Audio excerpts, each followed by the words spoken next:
അതിന്റെ വിശദീകരണം കൊടുത്തിട്ടുണ്ട്.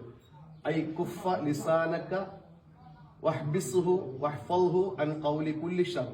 നിന്റെ നാവിനെ നീ മോശമായ എല്ലാ കാര്യങ്ങളിൽ നിന്നും പിടിച്ചു കെട്ടണം. വലാ തംതിഖ് ഇല്ലാ ബിഖൈർ, നല്ലതല്ലാതെ പറയരുത്. വലയകുൻ ഫീ ബൈതിക സഅതുക, നിന്റെ വീട്ടിൽ നീ എന്ത് ചെയ്യണം? വിശാലത കാണിക്കണം. വൽസം ബൈതക ലിതഅബ്ബുദില്ലാഹി മിനൽ ഖലവാതി വഷ്തഗിൽ ബിത്വാഅത്തില്ലാഹി അസ്സ വജൽ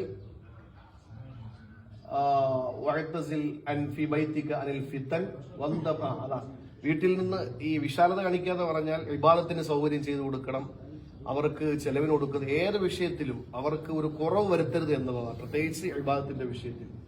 വന്ദം അലാമർത്തക്കബ്ത മിൻ ദുനൂബിക്, മിനദ്ദുനൂബ്, പാപങ്ങളിൽ നിന്ന്, നീ ചെയ്ത പാപങ്ങളിൽ നിന്ന് നീ കരയുക, ഖേദമുണ്ടാവുക. വബുക്കി ബുകാഅൻ ഹഖീഖിയൻ, അഭിനയമല്ല ഒറിജിനൽ കരച്ചിലുണ്ടാവുക. തസ്ദീഖൻ ലിതൗബതിക വഇനാബതിക, അല്ലാഹുവിലേക്ക് അരിച്ചു മടങ്ങി പശ്ചാത്തപിക്കുന്ന വിഷയത്തിൽ സത്യസന്ധതയോടുകൂടി കരയുക. സുമ്മസ്തഗിൽ ബിസുലാഹി നഫ്സിക വതഹ്ദീബിഹ, പിന്നെ നീ എന്ത് ചെയ്യുക?